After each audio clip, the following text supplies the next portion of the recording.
blowing up our shopping centers and killing people. But they said to him, tell us what's going wrong, what's happening, what is it? He said, there's only one way you're going to solve it. You got to bring President Trump back to the United States because he kept everybody at bay. He used a word I wouldn't use because I can't use that word, because you'd say it was braggadocious. The press would say he was a braggart. I'm not a braggart. But Viktor Orban said it. He said Russia was afraid of him. China was afraid of him. Everybody was afraid of him. Nothing was going to happen. The whole world was at peace. And now the world is blowing up around us. All of these things that you read about were not going to happen. Under President Bush, Russia invaded Georgia. Under President Obama, Russia took Crimea. Under the current administration, Russia is after all of Ukraine. Under President Trump, Russia took nothing.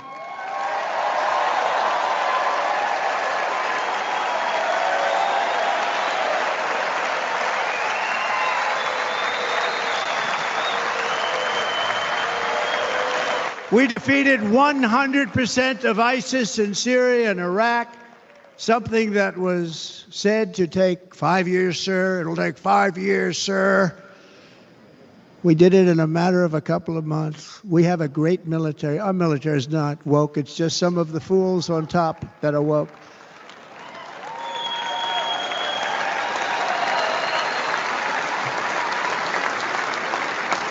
I got along very well. North Korea, Kim Jong-un, I got along very well with him. The press hated when I said that. How could you get along with him? Well, you know, it's nice to get along with somebody who has a lot of nuclear weapons or otherwise, isn't it? See, in the old days, they'd say, that's a wonderful thing. Now they say, how could you possibly do that? But no, I got along with him, and we stopped the missile launches from North Korea. Now North Korea is acting up again, but when we get back, I get along with him. He'd like to see me back, too. I think he misses me, if you want to know the truth.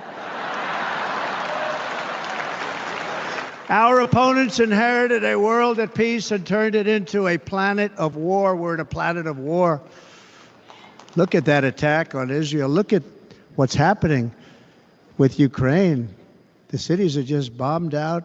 How can people live like that where buildings, massive buildings, are falling to the ground?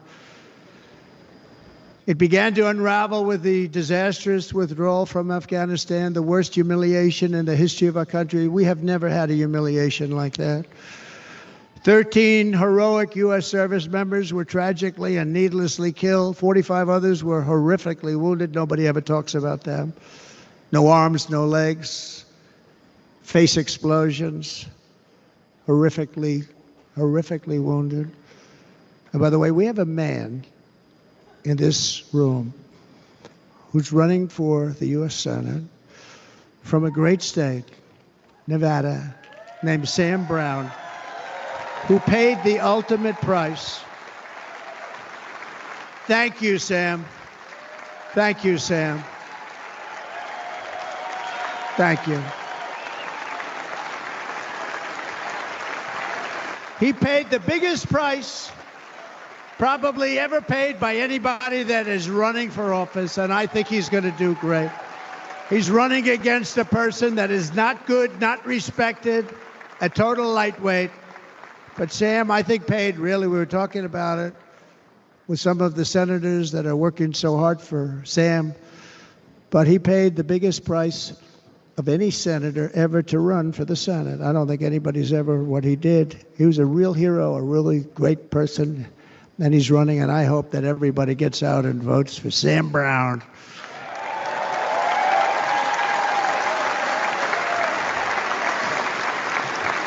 And we also left behind $85 billion worth of military equipment, along with many American citizens were left behind. Many American citizens. Emboldened by that disaster, Russia invaded Ukraine. They saw this group of people that were incompetent. We took the soldiers out first. No, we're going to take the soldiers out second. If they would have followed my plan, we had a great plan. But the plan only kicked in if they did everything perfectly, and they weren't doing things perfectly, so we said it doesn't kick in. 18 months in Afghanistan, we didn't have one, so they were killing them left and right, snipers. And I spoke to the head of the Taliban. You've heard this story. Abdul, still there, still the head of the Taliban. The press got on me, why would you speak to him? I said, because that's where the killing is. I don't have to speak to somebody that has nothing to do with it. And I told him, don't ever do that. Don't ever do that again. Don't ever, ever do that again. You've got to stop. Because during the Obama administration, many great people and soldiers, but a lot of soldiers were being killed from long distance. I said, if you keep doing that, you're going to be hit harder than anybody's ever been hit by a country before.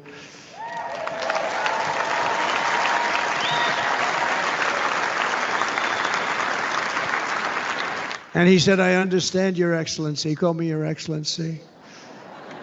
I wonder if he calls the other guy Your Excellency. I doubt it. The other guy gave him everything. I mean, what kind of a deal was that? He walked out, gave him everything.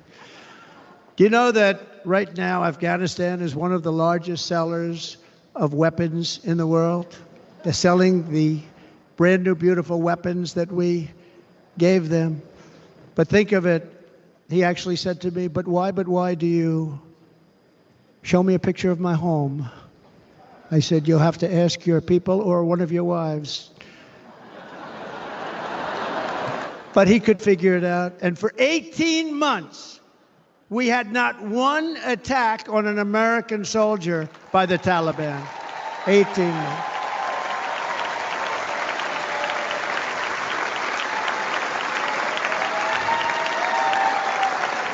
And then we had that horrible day where soldiers were killed. I was not there because of a ridiculous election. But we had that horrible attack. And they also gave up Bagram, one of the biggest bases anywhere in the world, air bases anywhere in the world, the longest runways, most powerful, hardened, thickened runways. We gave it up. And I liked it not because of Afghanistan. I liked it because of China. It's 1 hour away from where China makes their nuclear weapons. And you know who has it now? China has it now. We were keeping that. And now China is likewise circling Taiwan, and Russian warships and nuclear submarines are operating 60 miles off the coast in Cuba. Do you know that? No, the press refuses to write about it. If that were me running this country and we had nuclear submarines in Cuba, I will tell you that headlines every day would be, what's wrong with our president? You don't even hear this. You're not hearing about this. Russia has nuclear submarines and warships 60 miles away, Mr. Congressman, from Miami, by the way, happens to be here. Correct? In Cuba.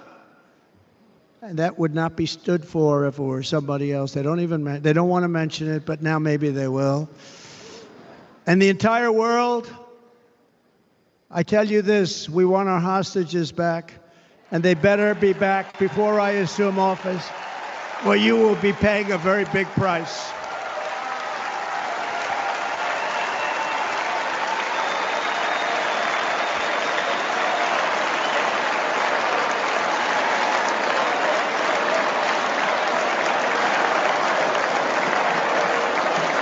With our victory in November, the years of war, weakness, and chaos will be over. I don't have wars. I had no wars other than ISIS, which I defeated, but that was a war that was started. We had no wars. I could stop wars with a telephone call.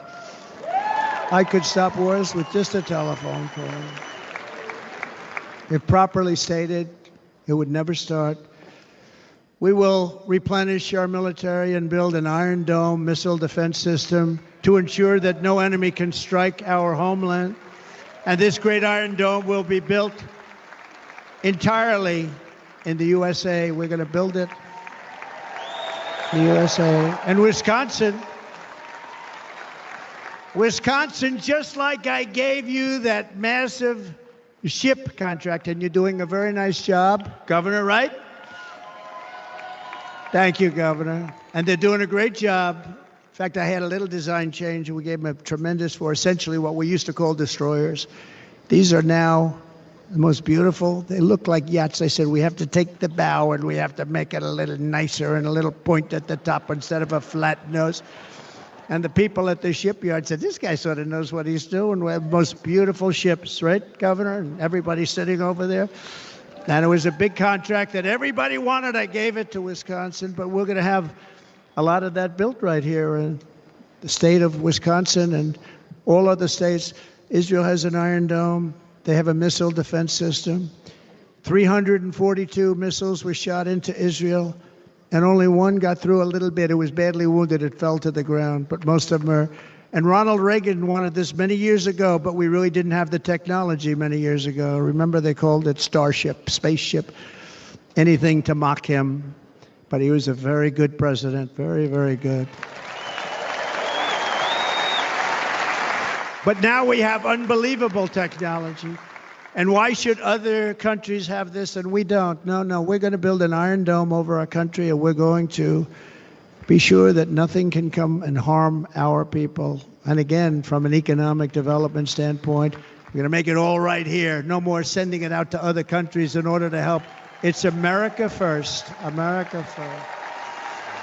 We will unleash the power of American innovation.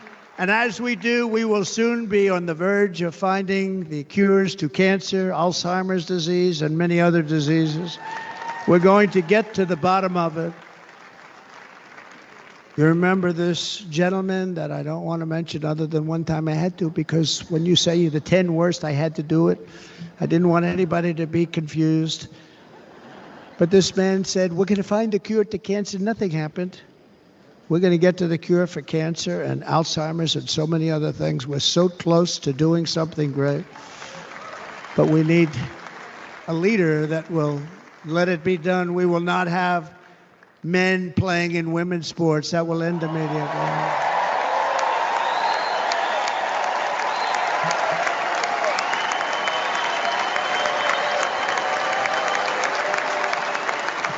And we will restore and renovate our nation's once great cities, making them safe, clean, and beautiful again.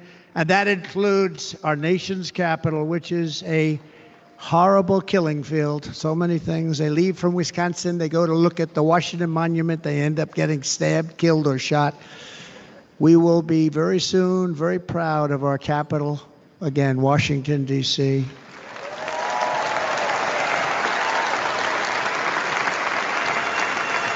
America is on the cusp of a new golden age, but we will have the courage to seize it. We're going to take it. We're going to make it a current. We're going to bring this into a golden age like never seen before. Remember this, China wants to do it. Japan wants to do it. All of these countries want to do it. We have to produce massive amounts of energy if we're going to produce the new. If you look at some of the things that have been done, and some of the things that we're going to do. But AI needs literally twice the electricity that's available now in our country. Can you imagine? But instead, we're spending places where they recharge electric cars. They built 8 chargers at a certain location toward the Midwest. 8 chargers for $9 billion. Think of them as a tank for filling up your gas. Think of it. They spent $9 billion on 8 chargers, 3 of which didn't work. And if you were going to do this all over our country, this crazy electric mandate, if you're going to do this all, and by the way, I'm all for electric. They have their application. But if somebody wants to buy a gas-powered car, gasoline-powered car, or a hybrid, they're going to be able to do it. And we're going to make that change on day 1.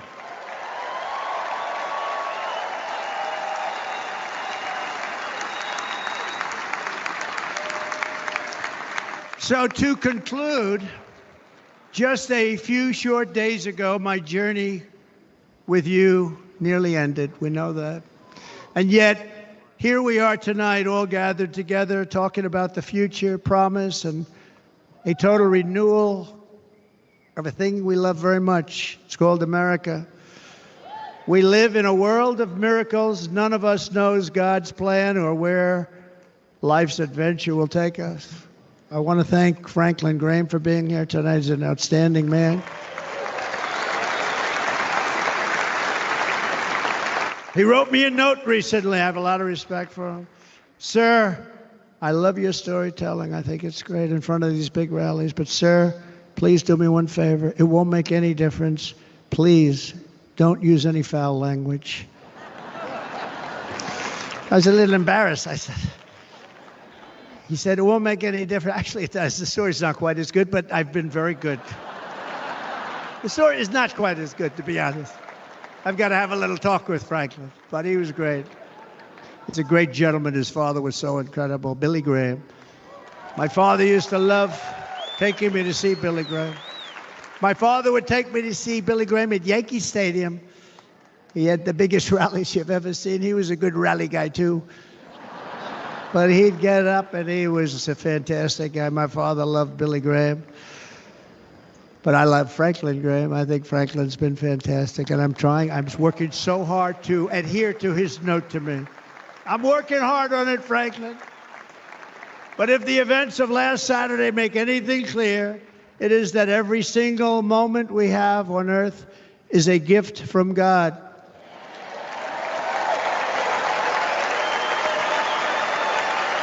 We have to make the most of every day for the people and for the country that we love. The attacker in Pennsylvania wanted to stop our movement, but the truth is the movement has never been about me. It has always been about you. It's your movement. It's the biggest movement in the history of our country by far. Can't be stopped. It can't be stopped. It has always been about the hardworking, patriotic citizens of America. For too long, our nation has settled for too little. We settled for too little. We've given everything to other nations, to other people. You've been told to lower your expectations and to accept less for your families. I am here tonight with the opposite message. Your expectations are not big enough. They're not big enough. It is time to start expecting and demanding the best leadership in the world, leadership that is bold, dynamic, relentless, and fearless. We can do that. We are Americans. Ambition is our heritage. Greatness is our birthright.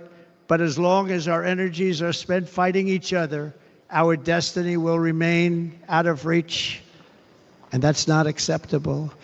We must instead take that energy and use it to realize our country's true potential and write our own thrilling chapter of the American story. We can do it together. We will unite. We are going to come together, and success will bring us together.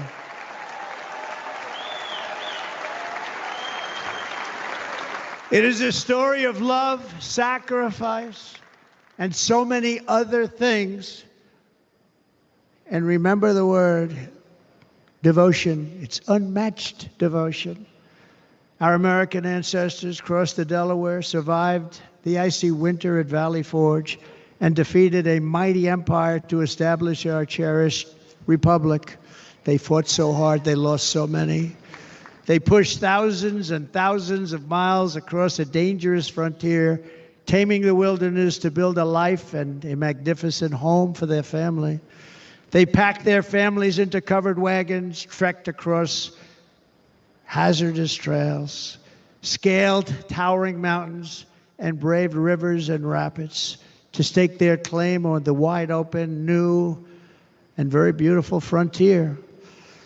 When our way of life was threatened, American patriots marched onto the battlefield, raced into enemy strongholds, and stared down death and stared down those enemies to keep alive the flame of freedom.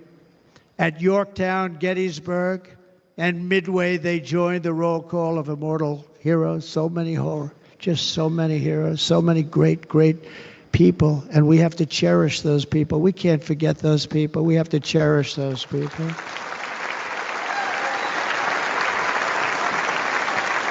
And building monuments to those great people is a good thing, not a bad thing. They saved our country. No challenge was too much. No hardship was too great. No enemy was too fierce.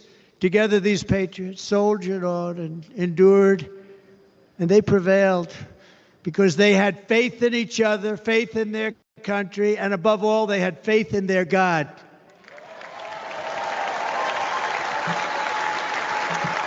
Just like our ancestors, we must now come together, rise above past differences. Any disagreements have to be put aside and go forward united as one people, one nation, pledging allegiance to one great, beautiful, I think it's so beautiful, American flag. Tonight I ask for your partnership, for your support, and I am humbly asking for your vote. I want your vote. It's going to make our country great again.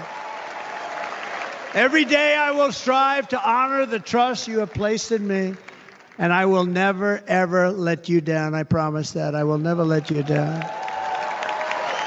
To all of the forgotten men and women who have been neglected, abandoned, and left behind, you will be forgotten no longer. We will press forward, and together we will win, win, win.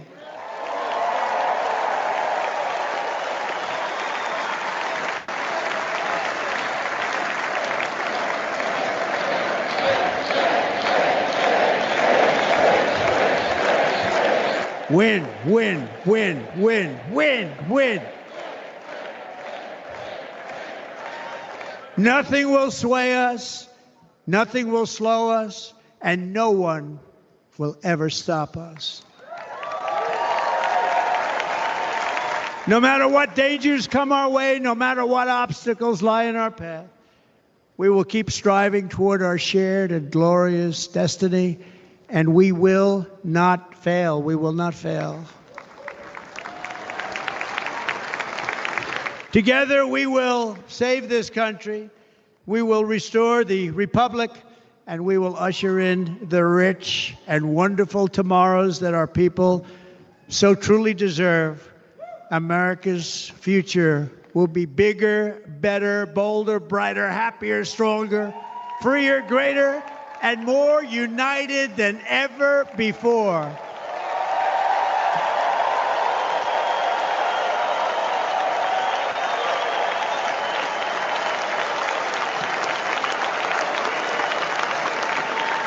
And quite simply put, we will very quickly make America great again. Thank you very much. Thank you very much, Wisconsin. God bless you. God bless you, Wisconsin, and God bless the United States of America, our great country. Thank you very much, everybody. Thank you.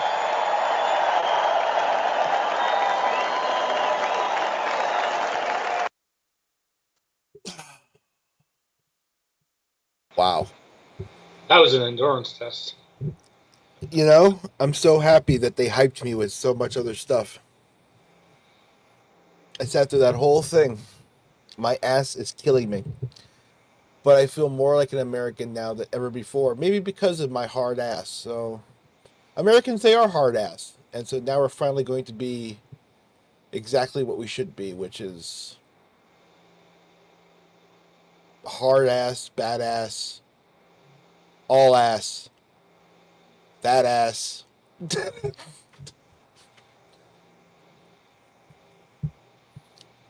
I don't know. It's a lot of the repeats of what he said before. Like I could have trimmed that speech down to an hour. Yeah. Yeah.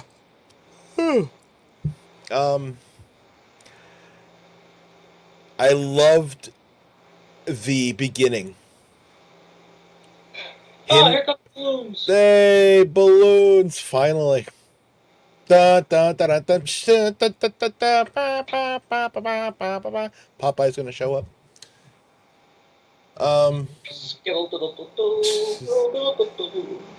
I absolutely loved the beginning.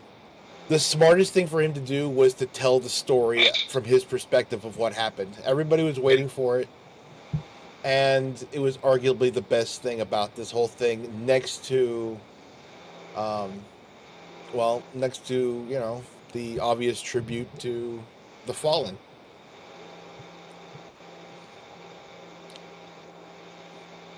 Yeah, it was emotional.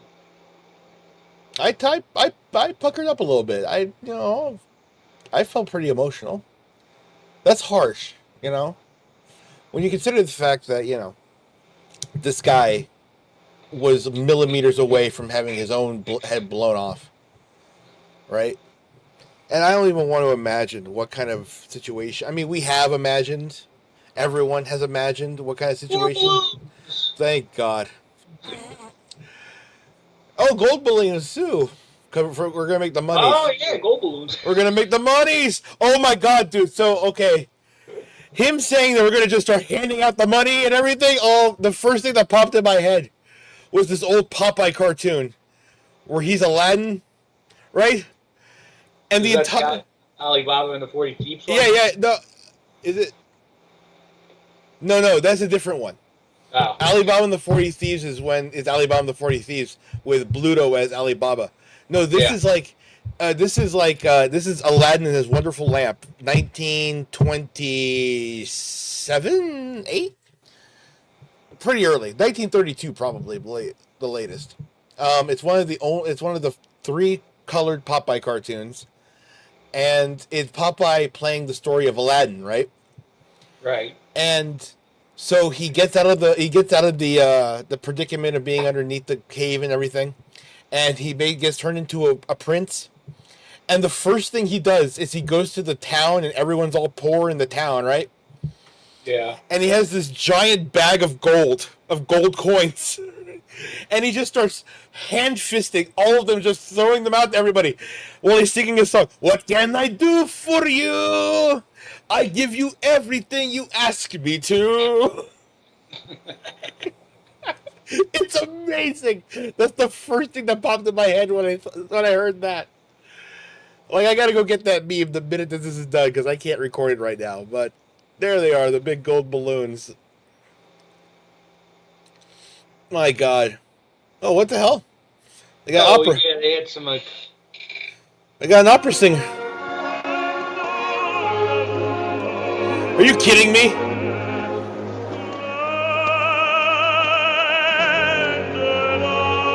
Wow.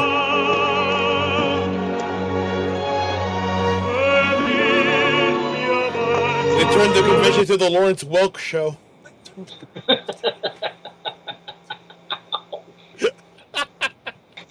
Too many crickets. How many?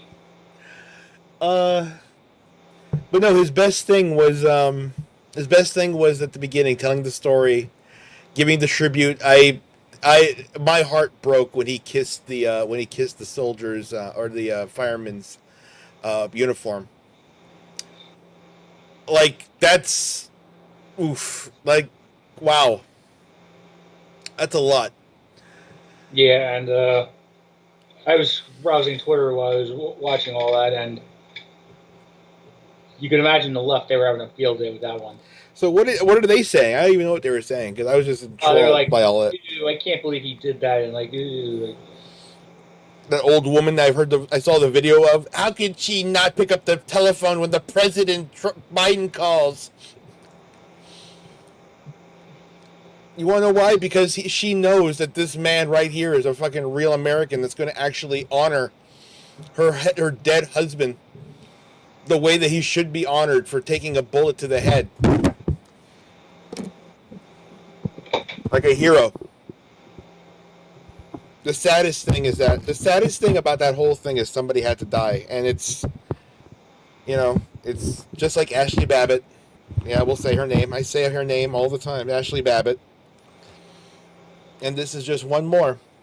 His name was Thomas, or his name was what was his name? Corey Conator. Yeah.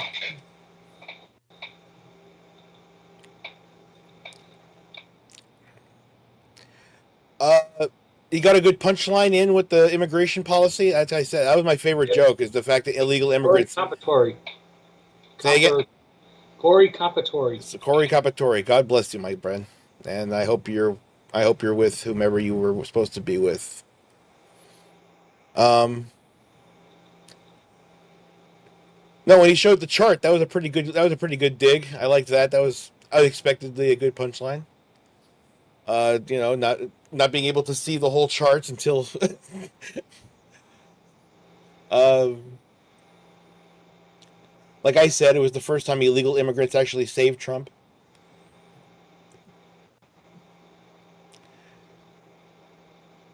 Let's say everything else was pretty much textbook. I was pretty much expecting the rest of it. He was going to go into the well. He was going to remind everybody what 2016 was like before he got in. Yeah, things were pretty good for a while. Yeah.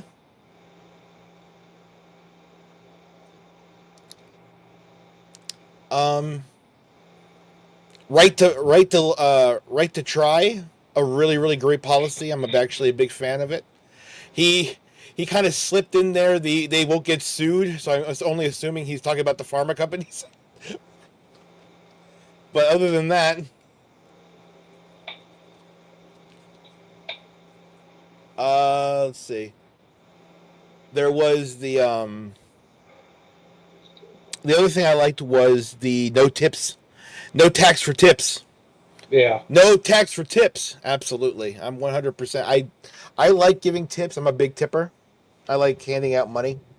Because I like friends, right? So you got to hand out a lot of money to get friends. So I like tipping large, and I know a lot of people do like to tip large, but we know that they're always going to, they're always going, at least 18% is going to the government in some way, shape, or fashion. Yeah. And yeah, no, we don't need that anymore. No, waitresses and cabbies and drivers, like he said. Cabbies and drivers are not the same thing, apparently, but waitresses and cabbies and DoorDash and anyone who lives off of tips and anyone who lives off of gratuity deserve to have that money, because that's what they worked for. More than just their salary, even though there's some states in this union for some reason that don't actually pay a salary. That boggles my fucking mind. But and there he is.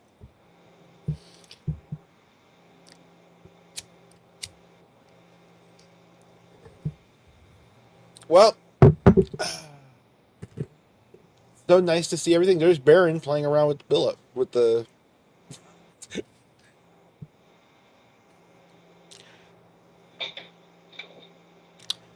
One of the balloons has a fucking gas bomb in it. That's all we need. Fucking Manchurian Candidate kind of shit.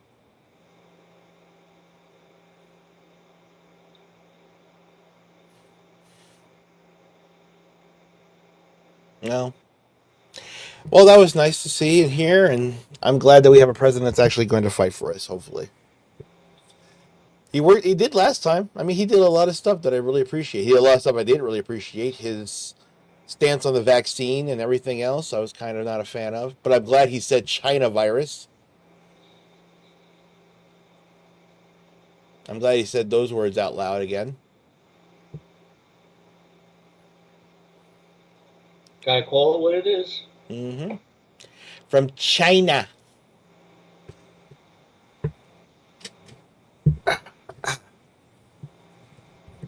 Yeah.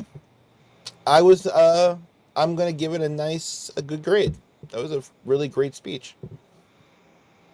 I don't know if it brings the country together. He still had to take shots at Democrats, of course, but I think now a lot of Democrats are starting to come around to the idea that when he says Democrats, he doesn't necessarily mean them. He means the party. The party people. Yeah. And if you're a Democrat and you're still trying to justify any kind of thing for Joe Biden or any kind of thing for Kamala Harris, Gavin, I mean, you really are. I'm not going to say you're shooting yourself in the foot, but you really are going against your own interests. I mean, I'm going to play that game with you. You really are going against your own interests when you're voting for those types of people. because those people have no problem sending other people to go and rape, steal, and kill you.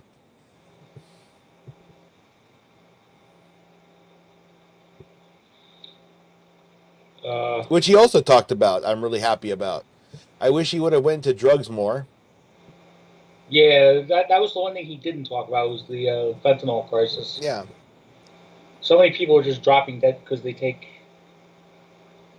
they're taking a simple Xanax or something. Yep. No. And now I'm not even going to talk about. I don't want to go into because I don't want to make this whole black pill thing. But there's my city, and you literally have something called a Fetty shuffle, and the zombie walk, and all this other shit that this shit does to you. So yeah, we got to get rid of that stuff, and I'm hopefully the president will get rid of it. That's all I can hope for.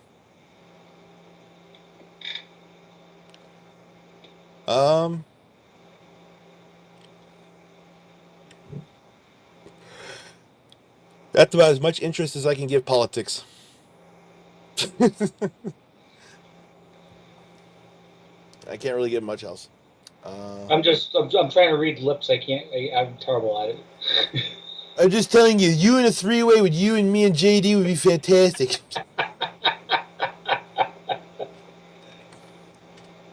A four-way. Let's go.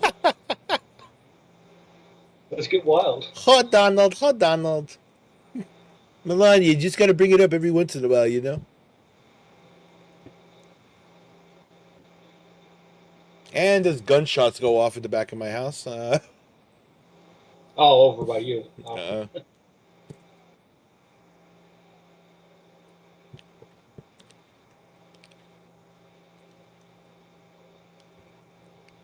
was a good speech. Like I said, I would have personally trimmed an hour off of it.